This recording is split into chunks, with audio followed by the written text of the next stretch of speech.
Hello everyone. So in the last video we have started discussion with the line and plane. So in continuation with the last video, here we will discuss about when the line is contained by the plane. Our topic is line and plane. Okay. इससे related क्या क्या question बन सकते हैं वो हमने discuss किया था. Distance of a point from a plane. Okay. उसके बाद में point of intersection of line and plane. Then we discuss about the projection of line on the plane, the image of line on the plane. All those things we have discussed. Now here we will see, if suppose that line is x minus x1 by alpha, y minus y1 by beta, and z minus z1 by gamma. This is your line. And this is line, and your plane is say ax plus by plus cz plus d equal to 0. So if plane contains line,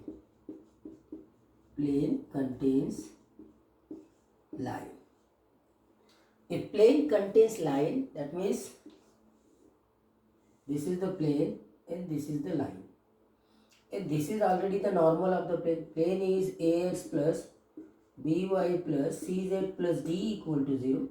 Then normal vector is given by ai plus bj plus ck. That is the coefficient of x, y and z. That will form the normal vector. And this line is passing through the point x1, comma y1, comma z1. And this line is parallel to this vector. Vector b is what? Alpha I plus beta j plus gamma k. So this line is passing through the point x1, comma y1, comma z1, and this line direction is the direction of this vector b. Correct? If line is contained by this plane, it means that this normal is also perpendicular to this line. So therefore the dot product of this n vector and b vector is 0. Correct? So b dot n will be 0.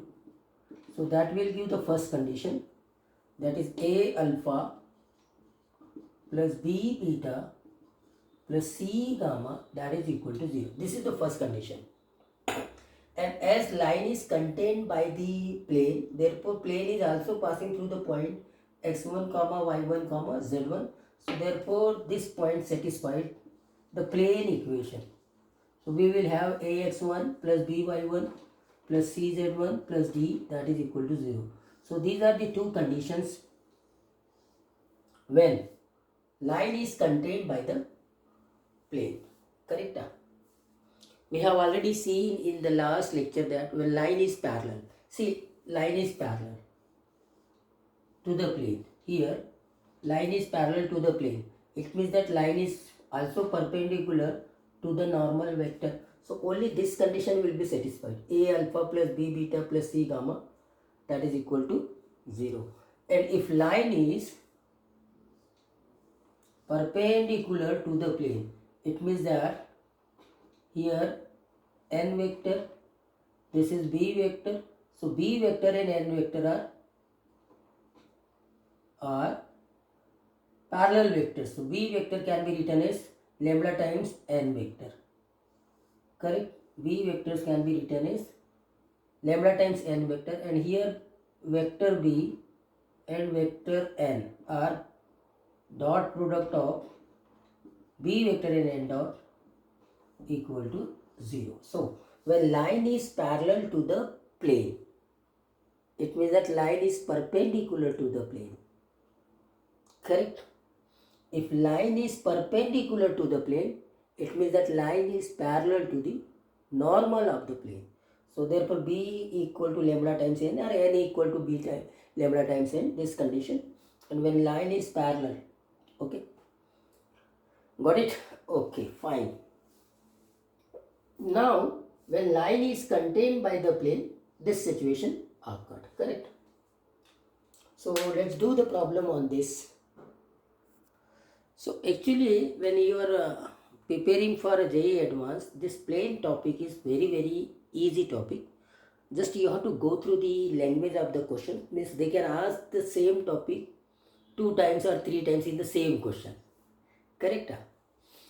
Look at this question. If the line lies in the plane Lx plus my minus z equal to 9. See, solution. This is the plane. Line is lying on it. Correct? Line is passing through 3 comma minus 2 comma minus 4. Okay? Whenever line is passing through the point x1, y1, z1, then this equation is given by x minus x1 by a, which is the direction ratios of this line. This line is parallel to the a vector which is given by ai plus bj plus ck. So here line is passing through the point 3 comma minus 2 comma minus 4. Okay, and this line is parallel to this vector, that vector b is given by 2y minus j plus ka 3k, and the normal vector of the plane is given by, normal vector is plane of given by, that is n vector is li plus mj minus ka k. Correct?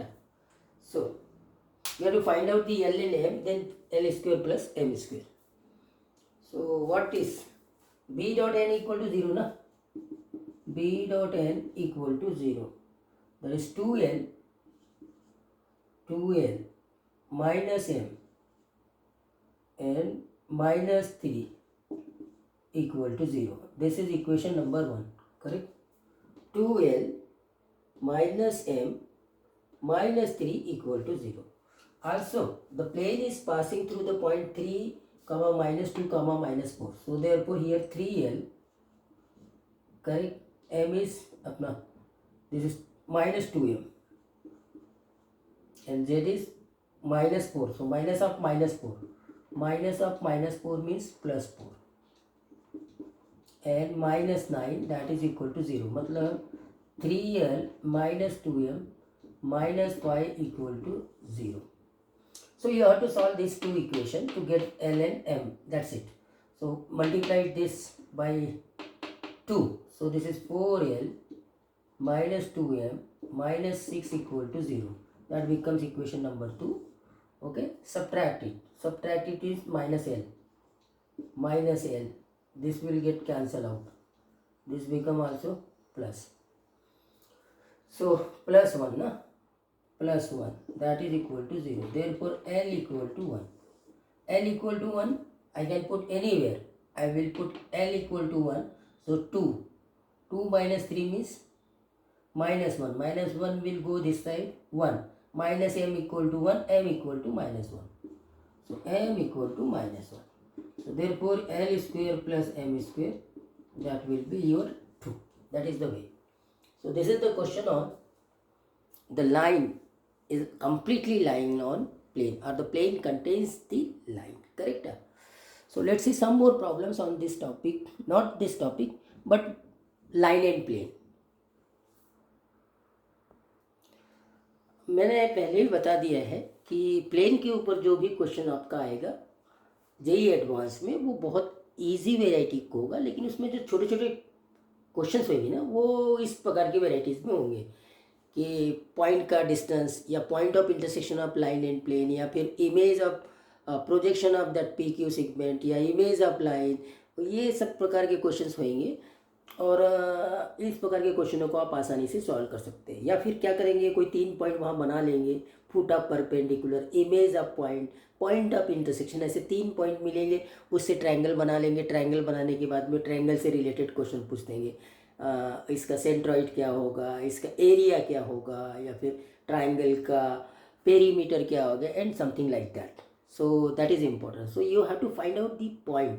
So point कौन कौन से हो सकते हैं, जैसे point of intersection of line and plane, जैसे एक point का फीट ऑफ परपेंडिकुलर, या उस पॉइंट का image.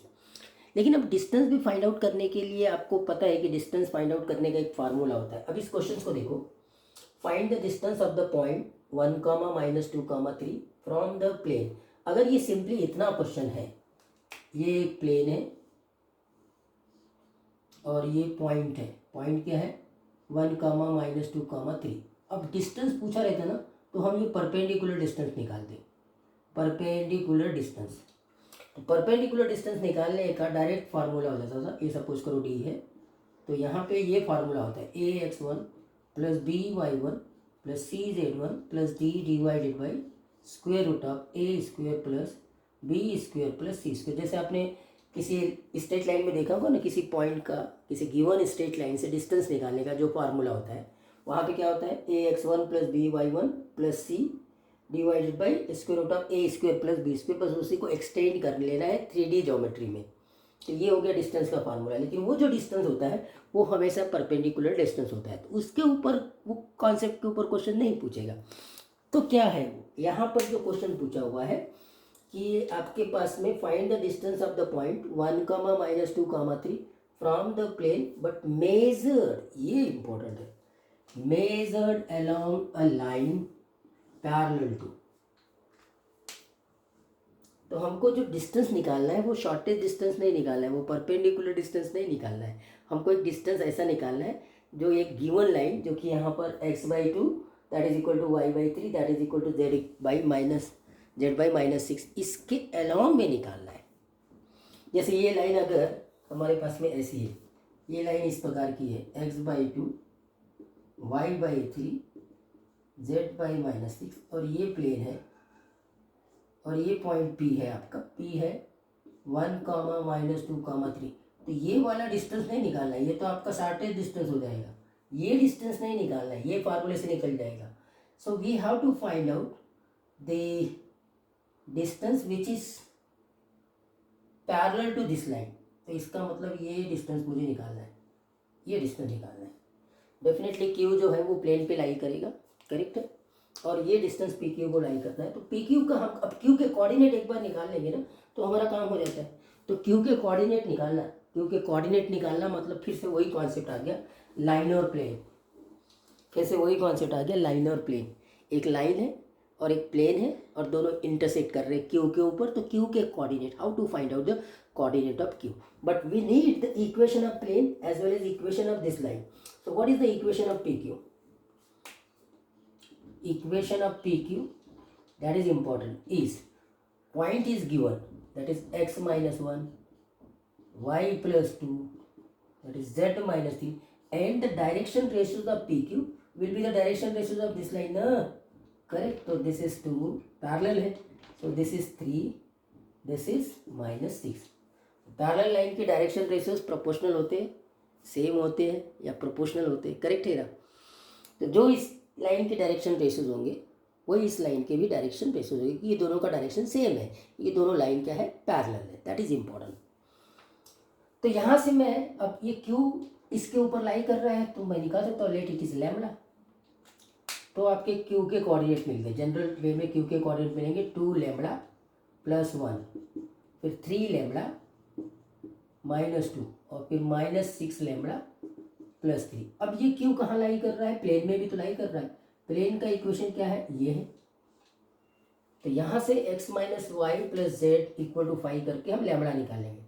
So this is 2 lambda + 1 -3 lambda +2, इसका माइनस कर दिया और फिर +z मतलब -6 लैम्बडा +3 और -5 दैट इज इक्वल टू 0।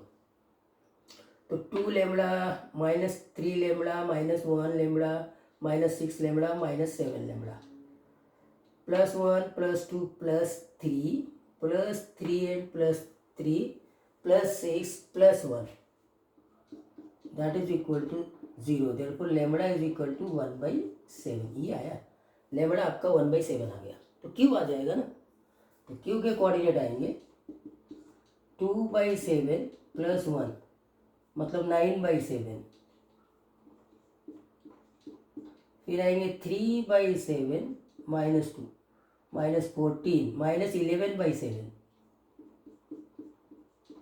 और फिर यहाँ आ जाएंगे -6/7 प्लस का 3 21 तो 15/7, ये हो गया 15/7। हो गया काम खत्म। अब आपको पी क्यू डिस्टेंस निकालना है। पी के भी कोऑर्डिनेट मालूम है और क्यू के भी कोऑर्डिनेट मालूम है तो पी क्यू आ जाएगा। यहाँ लिख लेते P Q. Square root of, correct. P Q distance हम यहाँ निकाल लेंगे, यहाँ नहीं निकालते, इधर निकालते हैं, यहाँ आएंगे। P Q equal to square root of, तो हमने 9/7 में से पी के कोऑर्डिनेट 1 को सब्ट्रैक्ट किया, तो 9/7 माइनस 1 मतलब 2/7 मतलब 4/49 आएगा, प्लस स्क्वायर कर दिया ना उसका फिर। और फिर -11/7 में से -11/7 माइनस करेंगे, माइनस ऑफ -2 प्लस 2 हो जाएगा 14। 3/7 मतलब 9/49, और फिर 15/7 में से 3 को सब्ट्रैक्ट करेंगे, 15/7 माइनस 3 तो ये -21, 6 -6/7 मतलब 36/49, तो 36 plus 4 40 plus 9 49, 49/49 that is equal to 1। तो आंसर आपका आ गया 1, करेक्ट है। तो इस प्रकार से हमको distance of a point from a plane but measure along the given line उसको फाइंड आउट करना है। इसी में एक और क्वेश्चन पूछ सकता है वो, find the image of this point P. Question है फाइंड द डिस्टेंस की जगह मैंने बोल दिया image, find the distance of the point की जगह फाइंड द इमेज। तीसरा question, find the image of the point 1, -2, 3 from the plane x - y + z = 5 measured along the line parallel to x/2 equal to y/3 that is equal to z/-6। अब आपको distance नहीं पूछा है, इस point P का image पूछा है।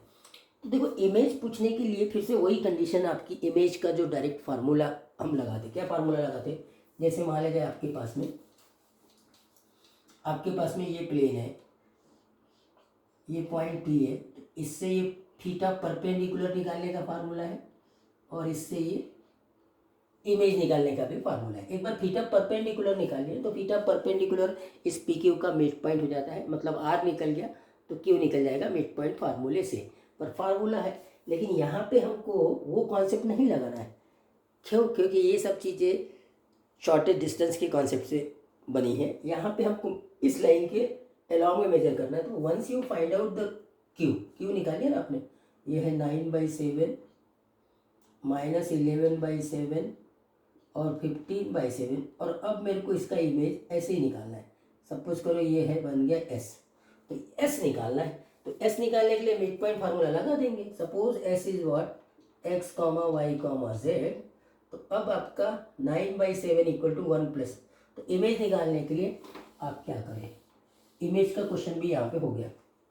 Image निकालेंगे तो 1 + x/2, 1 + x/2 that is equal to कितना, 9/7। Got it. तो यहाँ से मुझे x मिलेगा, x इक्वल टू ये तो हो जाएगा 18/7 माइनस का 1, तो ये हो जाएगा 11/7, ये हो गया 11/7। x कोऑर्डिनेट आ गया इसका 11/7। Got it. y कोऑर्डिनेट पे आते हैं, y कोऑर्डिनेट में यहाँ निकाल लेता हूँ। तो y कोऑर्डिनेट में आएंगे -2 + y, -2 + y/2, और ये मिड पॉइंट बनेगा -11/7। तो यहाँ से मुझे y कोऑर्डिनेट मिलेगा, ये तो हो जाएगा -22/7 प्लस का 2, तो -22 + 40/7, तो ये -8/7 होगा, करेक्ट, -8/7। तो आपका इमेज आ रहा है, इमेज आपका आ गया। x कोऑर्डिनेट कितना आया, x कोऑर्डिनेट 11/7 आया, y कोऑर्डिनेट कितना आया इमेज का, -8/7 आया। और वैसे ही हम z कोऑर्डिनेट निकालेंगे, तो 3 + z/2, 3 प्लस, अब यहाँ मिटा देता हूँ मैं सीधा, यहाँ पे ले लेते हैं 3 + z/2, करेक्ट। क्या है, 3 + z/2, ये z है /2, 3 + z/2 इक्वल टू 15/7। तो यहाँ से मुझे z मिल जाएगा 30/7 - 3, 30 - 21/7, 9/7। तो आपका यस मिल गया, दैट इज इमेज मिल गया। image of P along this line is given by 11/7 and then -8/7 and then 9/7. तो ये हो जाएगा इसका इमेज. Got it. तो आपने ये देखा कि किसी पॉइंट का इमेज निकालना है measured along the given line and किसी पॉइंट का डिस्टेंस निकालना है measured along the given line. और फिर हमने वो भी देखा कि अगर लाइन प्लेन के ऊपर लाई कर जाए, line is contained by the plane, क्या सिचुएशन बनेगी. ये सारी चीज़ों को यहाँ पे हमने चेकआउट किया है.